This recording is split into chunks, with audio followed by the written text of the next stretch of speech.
Ewan ko lang sa iba dyan kung okay lang sa kanila na meron silang katabi na mas maganda at mas hot kesa sa kanila. Alam mo, Shaira, ang tunay na maganda napapansin, hindi nagpapapansin. Sabi ko na nga ba, kapag nandito si Christy, syempre, nandito rin yung sidekick/bodyguard niya. Pero at least hindi ako parang tuta na sunod-sunuran kay Shaira. In fairness, no? Ang dami pa rin buhok. Kala ko kasi naubos nung sinaburutan ka last time. Ikaw, hindi ka pa ba nakapustiso? Ilang ngipin nga ba yung nabungi sa'yo nung pinapatok ko yung nguso mo nung huli? Smile! So tell me, Christy, para kanino ka ba nagpapaganda? Para kay Leon ba yan o para sa fiancé ko? Huwag mo nga akong itulad sa'yo. Wala akong kailangan i-impress. Papaganda ako para sa sarili ko. Talaga lang, ha? May supervised visit na naman si Jordan this weekend. So tell me, how do you plan na landiin yung fiancé ko? Yakap lang ba? Just like what happened before? O gusto mong i-level up? Dagdagan mo na ng kiss. O gusto mo magbahay-bahayan pa kayong dalawa pero hindi nyo na isama si Tori? Shaira, ang galing mo talaga mag-imbento ng kwento.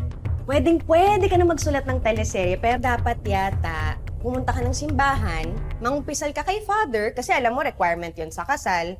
Tapos, masampal ka niya para naman maalog yung utak mo, mawala yung pagka-negatibo mo at masamang pag-iisip mo. Nang sa ganun, kahit papano, maging deserving ka naman sa mapapangasawa mo. So sinasabi mo hindi ako deserving kay Jordan? Sa bibig mo yan nanggaling, di sa akin. At sino ang deserving? Ikaw? Christy, past tense ka na. Endo na kayo. Ako na ang future ni Jordan. Ako na ang forever niya. Okay, congrats! Good for you, di ba? Pero parang paulit-ulit na kasi ako sa'yo, Shaira. Wala akong interes na sulutin niyang mapapangasawa mo.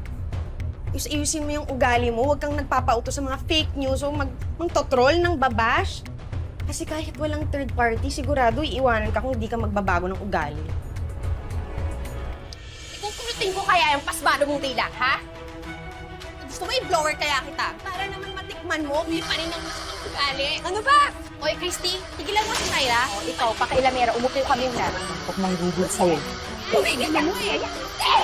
Diba? Ano ba? Dugit mo talaga, no? Kainin sa kibigit mo. Aray ko! Ano yun? Ako nang gigigil. Ano ba? Oo, anong gagawin mo? Oh my God! Bigil ako sa'yo! Visit. Oh, wala ka pa sa impyerno, nararamdaman mo na kung gaano kainit. Tumigil na kayo! Tumigil na po kayo! Huwag kayo mag-skandalo dito! Alisin mo yung babaeng yun dito.